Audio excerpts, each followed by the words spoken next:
The camera feed shouldn't have been that clear. Not at that depth. Not with the water moving the way it was moving.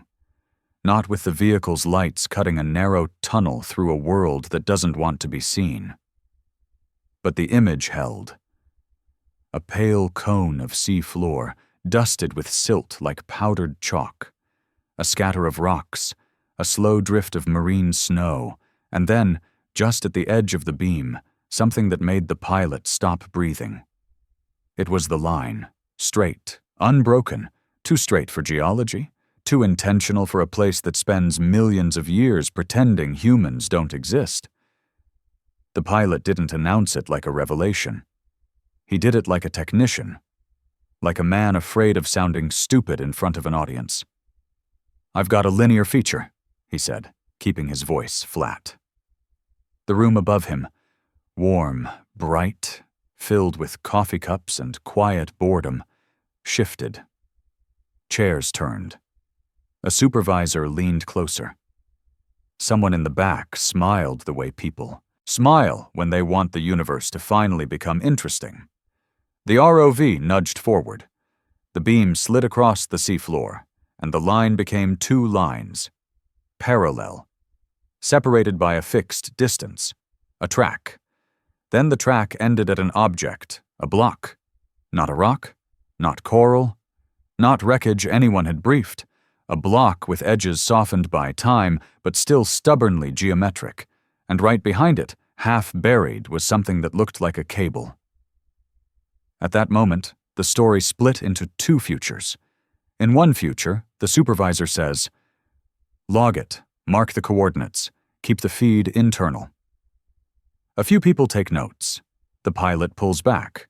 The footage disappears into a folder no civilian will ever see. In the other future, somebody whispers, "That's not ours."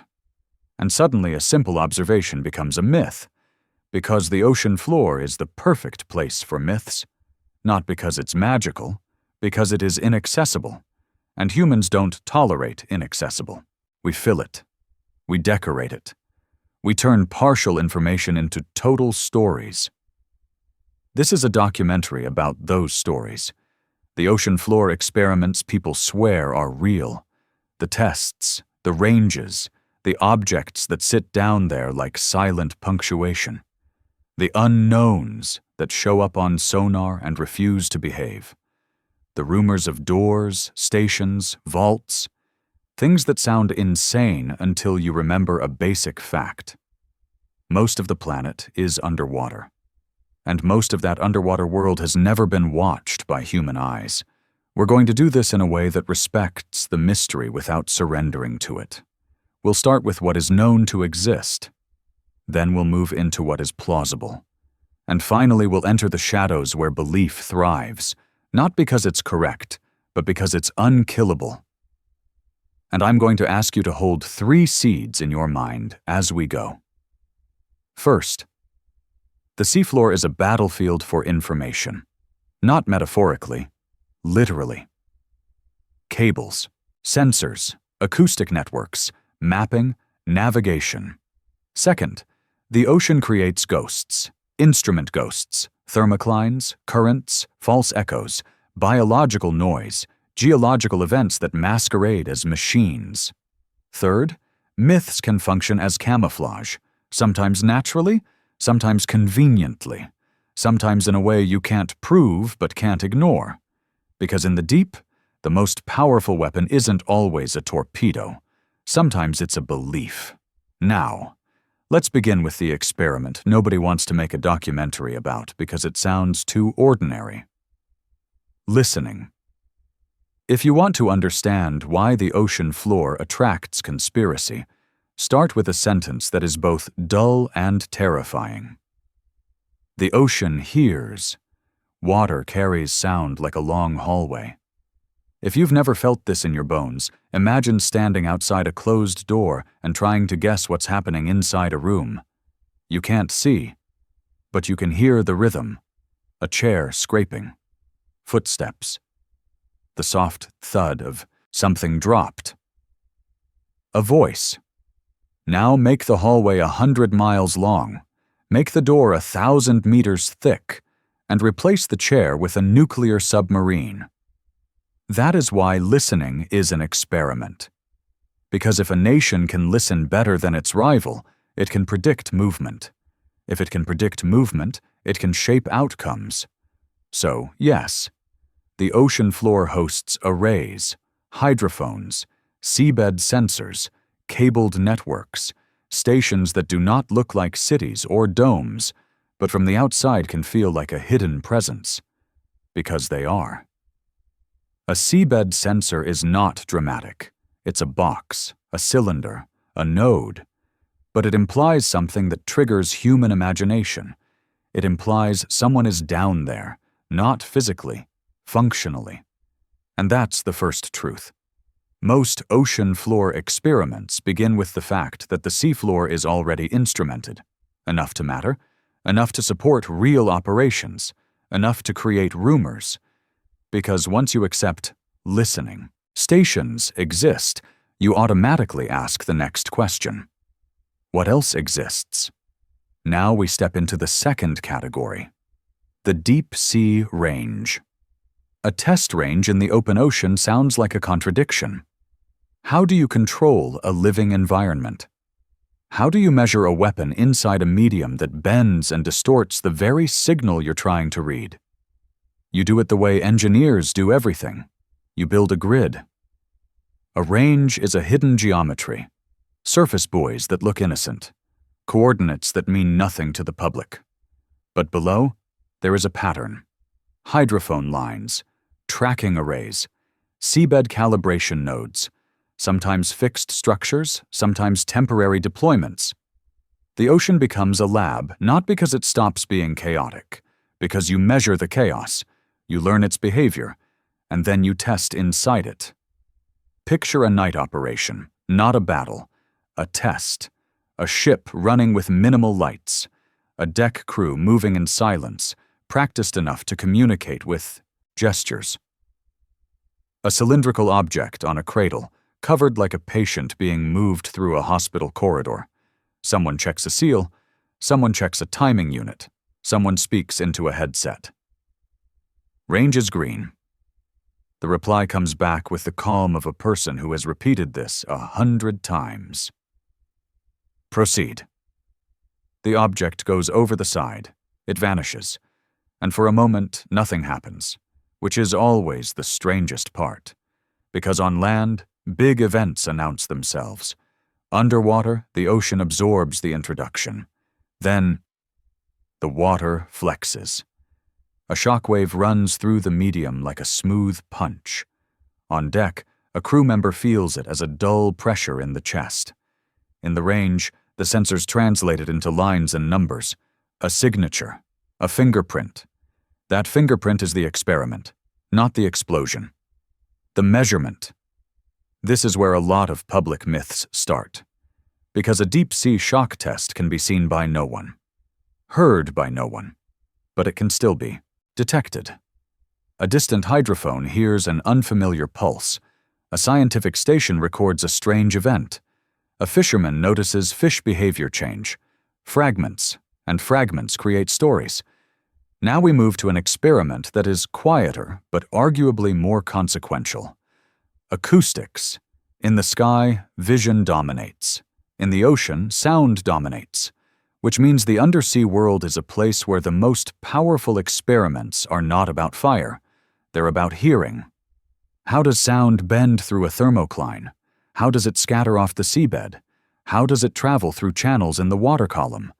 How does biological noise mask machine noise? These questions sound like science, and they are. But in a strategic context, science becomes advantage. Because if you know how sound behaves, you can do two things. You can find, and you can hide. Hiding underwater is not simply being quiet. It's being quiet in a specific way. It's shaping your signature. It's creating ambiguity. And ambiguity is where the mythology grows.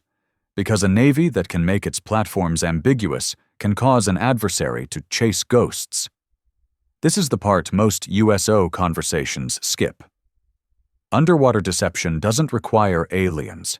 It requires craft, human craft, decoys, signature manipulation, acoustic countermeasures, exercises designed to test not only technology, but human perception. Imagine an exercise target that mimics a submarine. It creates an acoustic signature. It moves along a track. Then it changes behavior. It accelerates. It drops into a shadow zone. It vanishes. A sonar operator sees this and feels the same chill people describe in USO stories. Because it doesn't behave like biology. It behaves like intention, intentional deception if you're running the exercise, or an unknown platform if you're not. And here we touch seed number 2. Instrument ghosts. Sonar is not a camera. It is interpretation. It is the translation of sound into a picture your mind can understand, which means water conditions can make the picture lie, not maliciously, structurally. A thermocline can bend sound like a lens bends light. A contact can appear faster than it is. A return can seem to change depth more dramatically. A false track can be created. Now add classification. If the raw data is locked away, the public never gets the chance to see how the interpretation formed. They only get the story. And stories are sticky.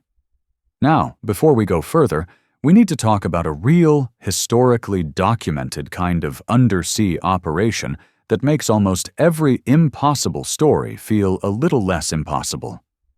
Deep recovery. If you've ever assumed the deep ocean is simply unreachable, history disagrees. There have been operations, rare, expensive, complex, that attempted to retrieve objects from miles below the surface. The details, the scale, the sheer audacity of those efforts prove something important. The seafloor can be approached intentionally. The abyss is not sacred. It's difficult. But difficulty is not a wall. It's a price. And once you accept that, you understand why the ocean floor becomes attractive.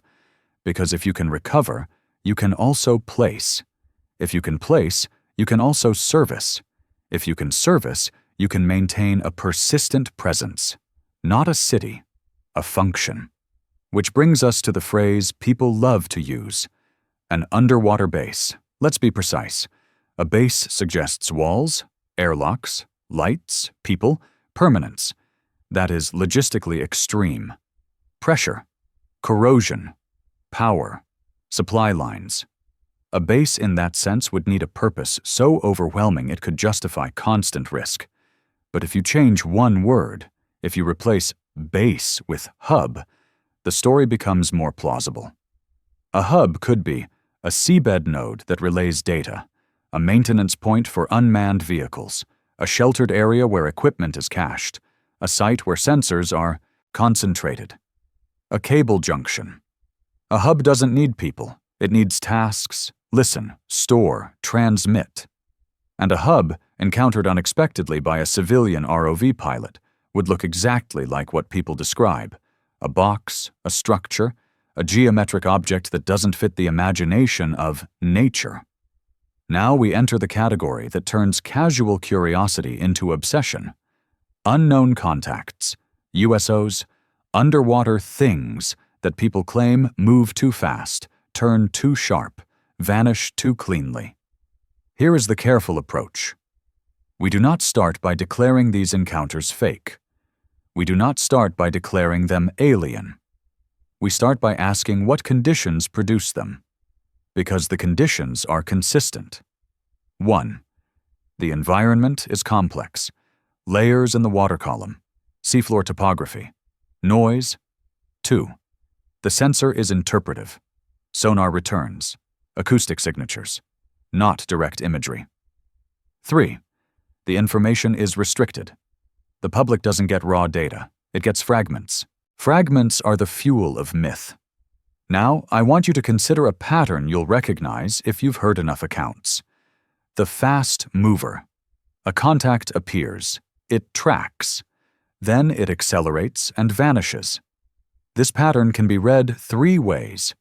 First, a sensor artifact. A contact crosses a boundary where sound propagation changes. The geometry of the situation creates a false acceleration. Second, a decoy or test object. An exercise designed to see whether operators can maintain track through deception. Third, a real platform. A foreign unmanned vehicle. A classified domestic system. A submarine using tactics. Notice what's missing. Aliens. Not because aliens are impossible, because the evidence required to declare that LEAP doesn't exist in public view. But here's the uncomfortable truth. Underwater, unknown, doesn't need to be alien to be terrifying. Unknown is enough. A navy doesn't have to believe in extraterrestrials to change behavior. EdTech only has to believe there is something present that it can't reliably identify. And that brings us to seed number 1. The battlefield for information. If you want to understand why USO stories cluster around military regions, it's not because aliens have a preference for navies. It's because navies have sensors. They are the ones listening. They are the ones collecting data. They are the ones operating where secrecy is built into the job. The ocean does not become mysterious because it is empty. It becomes mysterious because it is active. Now we're ready for the turning point. The moment where the documentary shifts from what is down there to what is done down there. Here it is. The most powerful ocean floor experiment is not a machine. It is a narrative. Because narrative shapes perception. Perception shapes allocation. Allocation shapes strategy. If an adversary believes you have a capability, real or imagined, they must respond.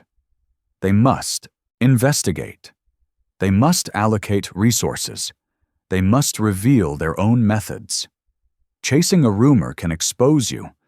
So sometimes, the smartest secret isn't what you hide. It's what you hide behind. A myth is not only a story. In a strategic environment, a myth can function as camouflage, not necessarily through a grand conspiracy.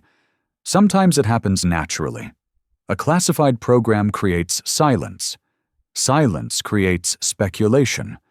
Speculation grows into legend. And then the legend becomes useful. Because it becomes noise. Noise drowns detail, and detail is the enemy of secrecy. This is why so many ocean floor stories feel like they can never be resolved. Because the deep ocean is a perfect machine for incomplete evidence. A camera rarely goes. A witness rarely exists. Data becomes classified, and in the absence of resolution, belief thrives. Now we move into the part of this documentary where we examine the most persistent ocean floor experiments people swear are real, not with mockery, with purpose. Claim 1. There are stations on the ocean floor. This is essentially true. Stations exist in the functional sense: sensor nodes, scientific observatories, cabled networks, test range infrastructure. What the claim gets wrong is scale. People imagine domes. In reality, it's often boxes and cables, which can feel like domes if you've never seen such a thing at depth. Claim 2. There are vaults or doors down there.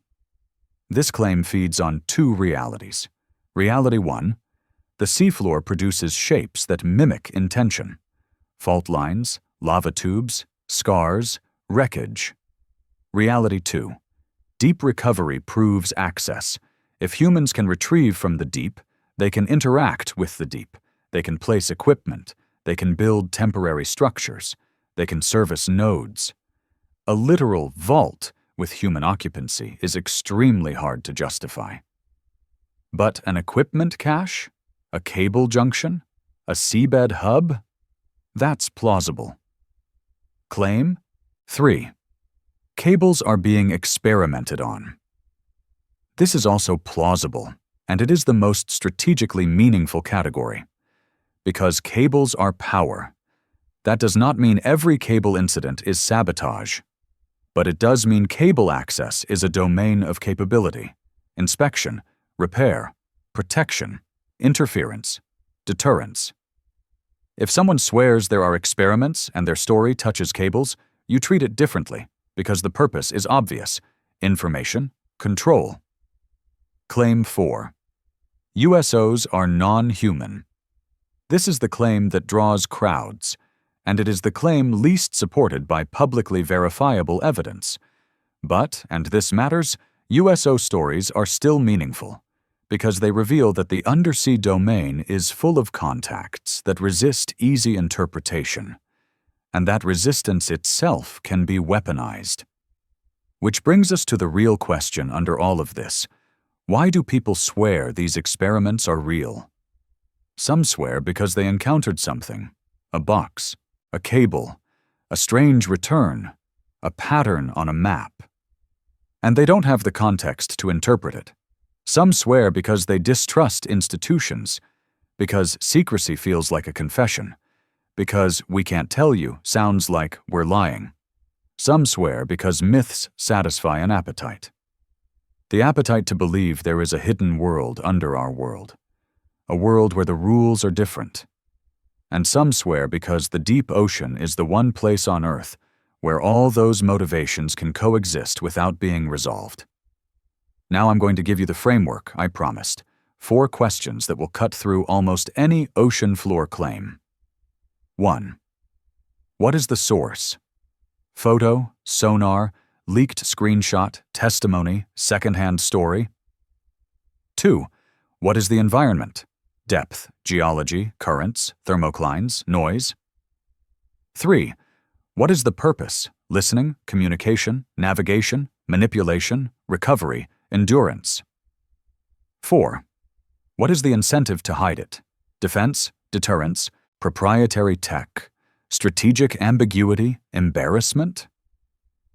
If a claim cannot answer even one of these questions, it is probably a story designed to create emotion. If it answers them too perfectly, with cinematic villains, perfect timelines, perfect certainty, it may be a story designed for attention. If it answers them messily, with constraints and uncertainty, it may be brushing against something real. Now we return to the ROV feed: the line, the block, the cable. The supervisor watches the screen and makes a decision. Because that's what power does. It decides what becomes public reality. He could say, document it and publish it, and maybe the world would shrug. Or he could say, log it and move on. And in that silence, the myth would grow. Because silence is fertile. In the final minutes of a night watch, the ocean feels like it's listening back. Not because it is alive, because you are. You are staring at a world you can't fully map. You are relying on instruments that can only approximate. You are operating inside a domain where secrecy is a feature, not a bug. So when you see geometry, your mind reaches for intention. When you feel intention, your mind reaches for agency. When you feel agency, your mind reaches for the biggest story. That's why the ocean floor produces experiment myths. Not because everyone is gullible, because the deep ocean is a machine for incomplete stories. And somewhere right now, on a ship you can't name, over water you can't point to, a sonar operator is staring at a return that doesn't quite fit. He will check his settings. He will check his filters. He will look for mistakes. And then, whether the return is a decoy, a biological anomaly, a classified platform, or something genuinely unknown, the most honest sentence will remain the same. There are experiments down there. The real ones are quieter than the rumors, and the rumors are louder than the truth. And if you're thinking, that ending already feels like a conclusion, you're not wrong. But the ocean doesn't let you leave that cleanly. Because the moment you accept that real experiments exist, quiet, technical, strategically valuable, your mind returns to the same uncomfortable question. Which experiments, exactly? Not in the sense of a leaked PowerPoint, in the sense of categories you can feel, even if you can't name them. So before we truly land this story, we have to walk through the deep-sea test landscape like a person who's been there would. The way your stomach changes when the ship crosses a coordinate. The way conversations flatten. The way the crew stops calling things by cute names and starts calling them by functions. Because the ocean floor isn't just a place where things happen. It's a place where behavior changes. Let's go back to the ship. Not the warship. Not the dramatic one with jets on the deck. The kind of ship that gets ignored, in headlines. A research vessel. A survey ship. A cable-capable platform. A boat that can carry instruments without looking like a threat. In daylight, it looks like work. A-frame cranes, winches, spools, a small army of technicians in hard hats and weatherproof gear. At night, it looks like intention. The lights reduced, the deck cleared, a careful choreography of hands and commands. This is where the most persistent ocean floor experiment myth gets its oxygen. Because these ships do things the average person doesn't have a mental model for. They deploy arrays. They recover hardware. They map. They service. They calibrate. They leave behind equipment that sits in darkness for months, sometimes years. If you ever wanted to design a perfect seedbed for rumors, you would design this exact situation: a remote location, a specialized ship, non-intuitive equipment, and a culture of silence. Now, here's the part that people swear is the proof. The straight lines, the grids, the circles, the repeated paths. Let me show you how that happens without any conspiracy. When a ship maps the seafloor using sonar, it often follows a pattern. Long, parallel tracks, back and forth sweeps, overlapping lanes to avoid gaps. From the surface, that's just navigation. From above, on a satellite track log, or a leaked plotting screenshot, it can look like a ritual, like a search, like someone mowing a lawn over something they don't want you to see. And sometimes, it is. Not because they're hiding an alien city, because they're surveying infrastructure, a cable route, a seabed station, a test range, a known wreck, a debris field. A survey pattern can be both ordinary and strategic. That's the ocean's favorite trick. Now we need to talk about the ocean's acoustic architecture, because this is where the phrase unknowns earns its power. There are layers in the sea, temperature layers, salinity layers, pressure layers. And these layers can create what amounts to an acoustic highway, a channel where sound travels farther than it should, a corridor where a noise becomes a messenger. If you've ever wondered how a distant event can be detected from far away, this is the answer. The ocean is not one consistent medium. It is stacked. And in a stacked environment, physics becomes strategy. So a major category of deep-sea experiments is not about building strange devices. It's about learning how the medium behaves.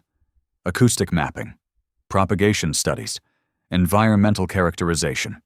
Those phrases sound harmless, but their implications are enormous. Because if you know how sound moves, you know where to hide your noise. And if you know where noise hides, you know where your enemy thinks they are safe. Now, a viewer might hear that and ask, okay, but what does that look like? It looks like a ship that deploys a sound source, not a dramatic ping like movies. Sometimes a controlled signal, sometimes a sequence, sometimes a pattern designed to separate itself from ambient noise. Then it looks like listening. Hydrophones at depth, seabed sensors, mobile receivers. The experiment is the relationship between the signal and the ocean, how it bends, how it scatters, how it fades. And here is where the myth grows its own bones, because a controlled signal in the ocean can sound like something else, to an untrained ear, to an uncalibrated instrument. to a person who only hears strange sound from deep water on a forum. The ocean doesn't care what you think you heard. It simply carries. Now we shift into an experiment category that terrifies people for a good reason: seabed interference. I'm not talking about sabotage tutorials. I'm talking about the concept. The ocean floor holds things the surface world relies on: cables, pipelines, sensor networks, power connections. And in the modern era, a navy that can touch those things doesn't need to sink a battleship to change the world. It can apply pressure quietly, which means militaries test seabed access. They test identification. They test inspection. They test the ability to approach, interact, and withdraw without leaving a signature. This can look, from the outside, like a thriller. ROVs with manipulator arms, underwater vehicles that hug the bottom, small packages placed and retrieved. If you're watching that without context, your mind leaps. A secret base, a vault, a door. But the most common purpose is simpler: capability demonstration. A navy doesn't always need to do the thing. Sometimes it only needs you to believe it can. Now we enter a claim that has a weird reputation because it sounds like fiction. Yet pieces of it intersect with real-world behavior. The ocean floor laboratory. Let's decode that phrase. A lab, at its core, is a controlled space for testing. Does the ocean floor provide control?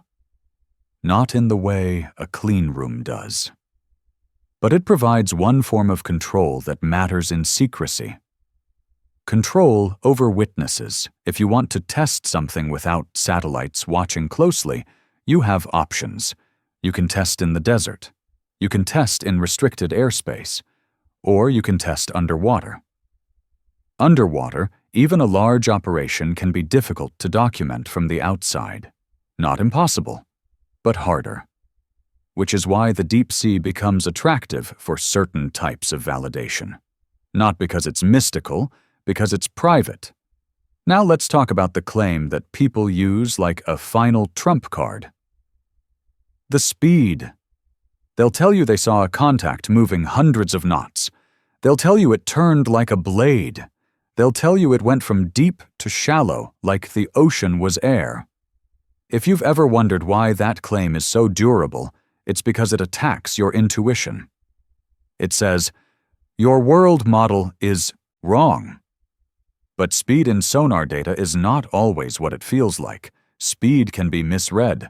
Range can be misestimated. Multiple contacts can be stitched into one. A track can jump. And again, classification removes the chance for outsiders to check. So the story survives.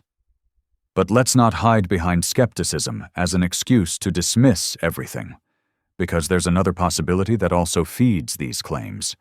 Human technology can be surprising, not necessarily alien, not necessarily impossible, but surprising. Unmanned undersea systems have changed what is plausible. A vehicle that glides silently can behave differently than a crewed submarine. A platform designed for speed could behave differently than one designed for endurance. A decoy could behave differently than any biological return.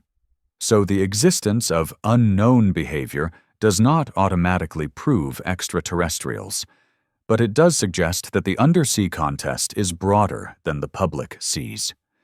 Now, we arrive at the point where people's voices drop. The recovery stories. The claims that something not of this world crashed or fell into the ocean and someone went down to get it. Here's the disciplined way to approach this. Recoveries happen. Objects fall. Wrecks exist. Equipment is lost. Sometimes very sensitive equipment. And when sensitive equipment is lost, efforts can be made to retrieve it. That's reality. The leap comes when people assume the recovered object must be extraordinary, non-human, otherworldly. But the truth is, ordinary human technology can be extraordinary enough to justify secrecy. A sensor suite, a guidance system, a cryptographic component, a propulsion element. If such a thing falls into the wrong hands, it matters. So yes, there may be recoveries you'll never hear about, not because they retrieved a spaceship, because they retrieved a piece of leverage.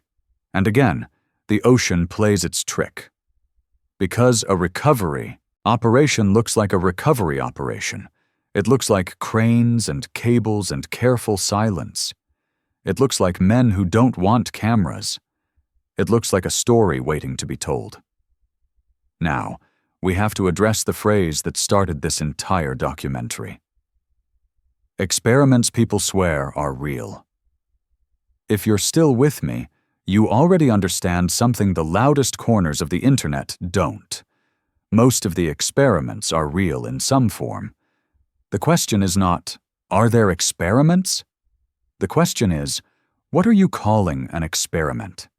Because experiment can mean a controlled test, a calibration, a capability demonstration, a deception exercise, a long-term deployment, a maintenance cycle. And once you broaden the definition, the ocean floor becomes less like a blank and more like a working environment. Which brings us back to the human heart of this. Why do these stories catch? Why do they spread? Because the ocean floor is one of the last places where people can believe two opposite things without immediately being proven wrong. They can believe there is a secret human infrastructure, and they can believe there is something truly unknown. And both beliefs can feel emotionally correct.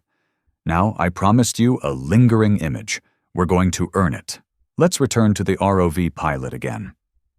The linear feature, the block, the cable. He hovers there for a long moment, holding the vehicle steady against the ocean's slow shove. His hands are calm on the controls, but his mouth is dry. Because the seafloor is not supposed to look worked, not at that depth, not in his mind. He hears the supervisor above him say, "Back it off." He hears someone else say, "Mark it." He hears the subtle change in voices, the switch from curiosity to caution. The ROV pulls back. The beam slides away. The object loses its shape. It becomes a suggestion again. And that is the true core of ocean floor mystery. Not what is seen, but what is pulled away from. The ocean floor is an archive, not only of geology and biology, but of the things we choose not to discuss. It holds the machinery of science. It holds the machinery of security. It holds the artifacts of accidents. And it holds the rumors that grow in the space where proof doesn't reach. So when someone tells you they swear the experiments are real, you can do two things. You can either argue about aliens, or you can ask a sharper question. What would it be for? Because purpose is the closest thing to light we have at that depth. And in the deep ocean, light doesn't travel far, because purpose is the closest thing to light we have at that depth. And if you keep that in your pocket, you start to notice something else. The stories that refuse to die almost always avoid purpose. They give you spectacle. They give you villains. They give you a map with red circles and a promise of revelation. But they rarely tell you what the alleged experiment actually accomplishes. Not in a way that survives contact with physics. Not in a way that survives contact with logistics. Not in a way that explains why people would keep doing it year after year. So let's do the last hard thing. Let's follow purpose all the way down. If you were an organization that wanted to conduct deep ocean experiments where nobody can watch, what would you actually be testing? Not fantasies, capabilities. You would test endurance. Can a system survive pressure, cold, corrosion, time? Can it sit down there as a silent witness without failing? You would test navigation. Can you move precisely when GPS becomes meaningless? Can you guide something along the bottom without revealing yourself? You would test communication. Can you send information through an environment that swallows signals? Can you relay data from a place that doesn't want to be connected? You would test access. Can you approach something delicate, cables, sensors, wreckage, without leaving a signature? Can you touch the seabed like a surgeon, not like a bulldozer? And you would test ambiguity. Can you create uncertainty inside someone else's sensors? Can you make them see a contact and never know what it was? That last one is the one most people never consider, because it sounds like a trick. And tricks don't feel as satisfying as monuments. But in the real world, the most valuable systems don't always look impressive. They look boring. They look like maintenance. They look like a box. They look like a cable. They look like a straight line drawn on the seafloor. Now think of what a myth does to a person. It makes them chase the wrong scale. It makes them chase domes. It makes them chase cities. It makes them chase doors. Meanwhile, the real thing, if it exists, can hide in plain sight. A simple node, a junction, a sensor line, an unmanned vehicle that's gone by the time a civilian ship arrives. This is where seed number 3 becomes less poetic and more practical. Myths can function as camouflage. Sometimes it happens by accident. Sometimes it happens because the universe loves irony. But sometimes it happens because anyone who works with secrecy understands a basic rule. If the public story is too wild, nobody can separate the true details from the noise. Noise is cheaper than denial. And the ocean, this vast, dark, mechanically indifferent world, is the most efficient noise generator humans have ever found. Now, we've been talking about experiments like they're things happening out there. But the ocean floor experiment myth isn't only about the ocean. It's about the surface. It's about trust. Because the deep sea sits at the intersection of 3 human conditions. First, dependence. We depend on what runs through and across the ocean: data, trade, energy, security. Second, ignorance. Most people have never seen the deep seafloor. Most people never will. Third, secrecy. The institutions with the best sensors also have the strongest reasons to keep information contained. When you combine those 3, dependence, ignorance, secrecy, you get a perfect environment for belief. Not the childish kind, the adult kind. The kind that forms when your life relies on systems you cannot inspect. This is why a simple story can feel like truth. A ship returned to the same coordinates. A sonar operator logged an anomalous contact. A pilot saw something geometric. These are not ridiculous inputs. They're real enough to light a fuse. And then the fuse enters the human mind. And in the human mind, mystery doesn't stay small. It grows. It becomes an underwater project. It becomes a program. It becomes a base. It becomes a door. It becomes a story with an ending. But the ocean doesn't hand out endings, not clean ones. So here is the question I want you to sit with. Not, do you believe? Not, is it aliens? This one. What would it mean if the most important thing down there isn't a secret civilization, but a secret capability? If the ocean floor is being used the way airspace was used a century ago, an environment where experimentation accelerates, where failures disappear, where successes become invisible. If that's true, then the obsession with domes and doors becomes more than harmless entertainment. It becomes misdirection. Not necessarily intentional misdirection, but functional misdirection. Because while people argue about impossible architecture, the real contest could be happening quietly in the domains that actually move power. Cables, sensors, autonomy, access, acoustics. Now, we owe the story the final turn. We started inside a moment. We're going to end inside one. It's later, hours after the ROV feed. The ship has moved. The ocean above that object has closed again, smooth as if nothing was ever there. The pilot is off shift. He's on deck with a cup of coffee that tastes like metal. He watches darkness swallow the horizon. He can still see the object behind his eyelids when he blinks. He wants to ask. He wants to walk into the operations room and say, "So, what was that?" But there's a culture on ships like this. You don't ask questions you're not invited to ask. You don't create paper trails with your voice. You don't force someone to decide whether to lie to you. So he doesn't ask, not directly. Instead, he does what humans always do when they're denied closure. He narrates it to himself. He tries one story, a scientific node, a station, a cable junction. He tries another, a wreck, a debris object, a man-made artifact. He tries the one that scares him, something that doesn't belong. And here is the part nobody admits. It doesn't matter which story he chooses.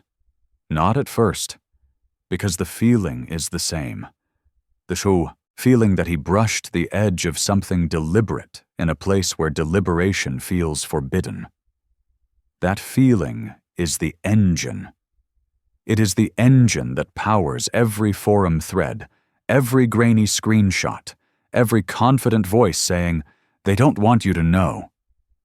Sometimes the confident voice is wrong. Sometimes it's a person selling attention. But sometimes the voice is just a human mind trying to reconcile a simple truth. The ocean is not empty. It is filled with systems, systems we built, systems we lost, systems we discovered, systems we don't talk about. And because we can't watch it continuously, we do what humans do. We fill the gaps. Now, I promised you clarity without killing the wonder. So here it is, the cleanest conclusion this story can offer. The ocean floor experiments people swear are real fall into 3 layers. The first layer is real and documented in broad strokes. Sensor networks, scientific observatories. Test, ranges. Deep mapping. Cable infrastructure. The second layer is real in a strategic sense, but often hidden in detail. Capability tests, seabed access validation, autonomous platform trials, acoustic deception and countermeasures, recovery operations when something matters too much to leave behind. The third layer is real as a human phenomenon. Myths, rumors, legends that survive because they can't be conclusively disproven. Legends that sometimes, without anyone planning it, help bury the true details of Layer 2. That's the shape. Not a single secret. A layered system. And now, the final promise. The question we opened with. If the camera feed looked too clear, if the geometry felt too intentional, if the ocean floor seemed to show you something it wasn't supposed to show, what was it really telling you? It was telling you that the world has blind spots.